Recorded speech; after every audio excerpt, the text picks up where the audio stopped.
At sa ating balitang sports, Filipina tennis star Alex Ayala nagtapos na ang kanyang tennis journey ngayong 2025. Chicago Bulls kinandado ang 76ers sa kanilang 24-point comeback.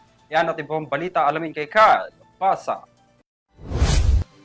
Bigati na Eastern Conference team sa NBA ang nagtapat, ang Philadelphia 76ers at Chicago Bulls ngayong araw, November 5, dahil naglalabanan ito for the number 1 spot.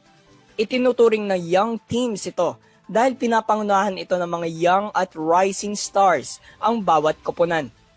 Kumana na agad sa opensa ang 76ers sa punto na lumobo ang kanilang kalamangan sa 24. Todo bigay ng effort ang koponan ng Bulls upang makadikit sa kalamangan. Nakadikit at nakalamang lamang sila dahil sa game-winning 3-point shot ni Nikola Vucevic. Ang final scores ng laro ay 113 Bulls, 111 76ers. Itinanghal kay Josh Giddey ang best player of the game. Nagtala siya ng triple-double sa stat line na 23 points, 10 rebounds at 10 assists. Kasama din niya si Nikola Vucevic na nagtala ng 19 points, Isaac Okoro ng 16 points, Jalen Smith 14 points, Kevin Huerter 12 points at Matas Buzelis ng 10 points. Sa kasalukuyan ay ang Chicago Bulls na ang nasa number 1 seed ng Eastern Conference with a standing of 6-1 record. Samantala ang Philadelphia 76ers naman ay nasa pangalawa na ang standing ay 5-2.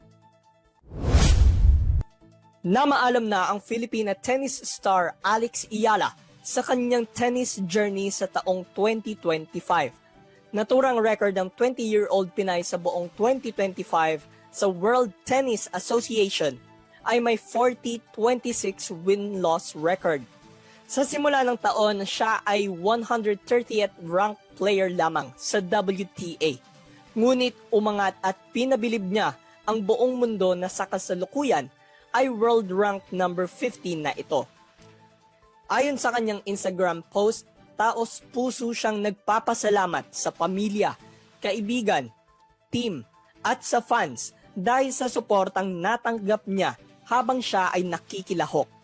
Matatandaang si Ayala ang ikaunang Filipina na nanalo ng WTA singles title. Nakamit niya ang kanyang titulo noong Guadalajara Open 125 nitong Setyembre. The future is bright para kay Alex Ayala at makakamit natin muli ang kanyang talento sa tennis sa taong 2026.